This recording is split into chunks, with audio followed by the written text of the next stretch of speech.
కూటమి పాలనలో మహిళలకు రక్షణ కరువైంది. సీఎం చంద్రబాబు సొంత మండలంలోనే ఓ మహిళపై టీడీపీ కార్యకర్త విచక్షణారహితంగా దాడికి పాల్పడ్డాడు.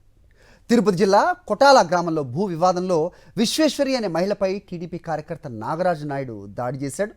పోలీసుల కళ్ళెదిటే మహిళ జుట్టు పట్టుకుని లాక్కెళ్ళాడు. తన స్థలాన్ని కబ్జా చేస్తున్నారని బాధితురాలు ఆవేదన వ్యక్తం చేస్తోంది. రాజీ చేసుకోవాలని టీడీపీ నేతలు ఒత్తిడి చేస్తున్నారని ఆరోపించింది. పలుమార్లు పోలీసులకు ఫిర్యాదు చేసినా పట్టించుకోవటం లేదని వెల్లడించింది. సీఎం చంద్రబాబు, పవన్ కళ్యాణ్, లోకేష్లకు 12 సార్లు ఫిర్యాదు చేసినా తనకు న్యాయం జరగలేదని వాపోయింది. తనను చంపేస్తారని భయంగా ఉందని ఆవేదన వ్యక్తం చేస్తోంది బాధితురాలు. 40 ఏళ్ళగా దాంట్లో ఉన్నాను కదా, ఇప్పుడు నువ్వు ఆవులు దాని గురించి కడేసి నా ఆవులు ఇప్పుడు తరిమేస్తే నేనేం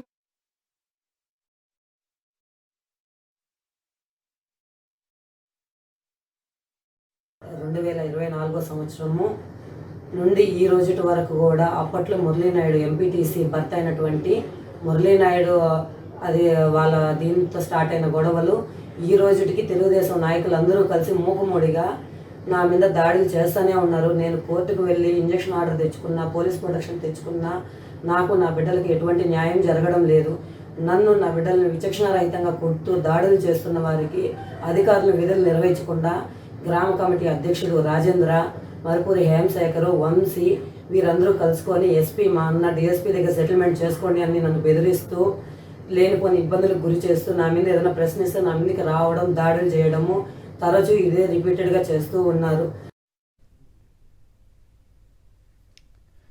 ఇదే అంశంపై అప్డేట్స్ మా కరెస్పాండెంట్ మూర్తిని అడిగి తెలుసుకుందాం. మూర్తి, ఏం జరుగుతోంది అంటే సాక్షాత్తు చంద్రబాబు ఇలాకాలో మనం గతంలో కూడా చూసాం, మహిళల్ని చెట్టుకు కట్టేసి మరి కొట్టడం. ప్రస్తుతం చూస్తున్నాం జుట్టు పట్టుకొని లాక్కెళ్తున్న, ఎవరు అడిగే సిచ్యువేషన్ లేని పరిస్థితి. అక్కడ ఏం జరుగుతుంది అప్డేట్ చెప్పండి. అది రాష్ట్ర ముఖ్యమంత్రి చంద్రబాబు నాయుడు సొంత మండలం చంద్రగిరి మండలం కొటాల గ్రామంలో టీడీపీ నేతల ఆకృత్యాలు ఏ స్థాయిలో ఉన్నాయనడానికి ప్రత్యక్ష ఘటన దానికి నిలుస్తుంది. విశ్వేశ్వరైనటువంటి ఒక బాధితురాలు తమ భూ సమస్యకు సంబంధించి హైకోర్టులో స్టే ఉన్నప్పటికీ కూడా తనకు న్యాయం చేయాలంటూ పదే ఉన్నతాధికారుల దృష్టికి, ఇటు రాష్ట్ర ముఖ్యమంత్రి చంద్రబాబు నాయుడు దృష్టికి, డిప్యూటీ సీఎం పవన్ కళ్యాణ్ దృష్టికి, మంత్రి నారా లోకేష్ దృష్టికి ఇప్పుడు 12 సార్లు తీసుకెళ్లినా కూడా తనకు న్యాయం చేయలేదంటూ బాధితురాలు ఆవేదన వ్యక్తం చేస్తోంది. టీడీపీ నేతల చేతిలో తనకు చావు ఉంది, తనకు రక్షణ కల్పించాలంటూ బాధితురాలు ఆవేదన వ్యక్తం చేస్తున్నప్పటికీ కూడా పోలీసుల కళ్ళెదితే ఒక మహిళను ఒక విచక్షణ రహితంగా టీడీపీకి సంబంధించినటువంటి నాగరాజు నాయుడు భౌతిక దాడులు చేస్తూ ఉంటే పోలీసులు చూస్తూ ఉన్నారు. ఇంత దారుణమైన ఘటన రాష్ట్రంలో మహిళల పరిస్థితి ఎంత దీనంగా ఉందనడానికి ఈ కూటమి ప్రభుత్వ పాలనలో ఇది ప్రత్యక్ష నిదర్శనం కనిపిస్తోంది. సాక్షాత్తు ఆంధ్రప్రదేశ్ రాష్ట్రానికి మహిళా హోం మంత్రిగా ఉన్నారు. పోలీసుల సమక్షంలోనే ఒక మహిళ పైన దాడి చేస్తా ఉంటే, ఒక టీడీపీ నాయకుడు నాగరాజు నాయుడు దాడి చేస్తా ఉంటే రక్షణ కల్పించేటువంటి పరిస్థితులు ఈ రోజు రాష్ట్రంలో ఉన్నాయి. సీఎం చంద్రబాబు నాయుడు సొంత మండలమైనటువంటి చంద్రగిరిలో యొక్క దారుణ ఘటనకు సంబంధించి మహిళా సంఘాలను కూడా తీవ్ర ఆగ్రహం వ్యక్తం చేశారు. దీనిపైన ప్రత్యక్ష ఆందోళనకు అయితే వారంతా కూడా సిద్ధమవుతూ ఉన్నారు. అంటే ముఖ్యమంత్రికి అలాగే ఉప ముఖ్యమంత్రికి 12 సార్లు ఆమె ఫిర్యాదు చేశారని వాపోతున్నారు. ఎలాంటి రెస్పాన్స్ లేదా?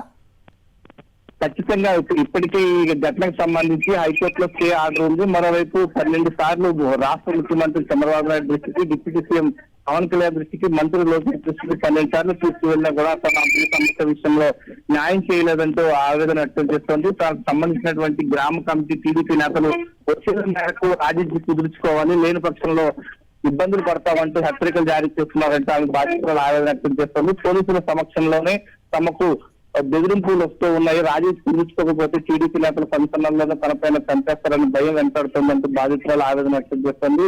పోలీసులు కళ్ళెదితే దాడి చేస్తా ఉంటే ప్రేక్షక పాత్ర వహిస్తా ఉన్నారు. ఇలాంటి ఘటనలు పునరావృతం కాకుండా మహిళలకు రక్షణ కల్పించాలంటే 5 మహిళా సంఘాలు అయితే డిమాండ్ చేస్తూ ఉన్నాయి. Alright Murthy, thanks for the inputs.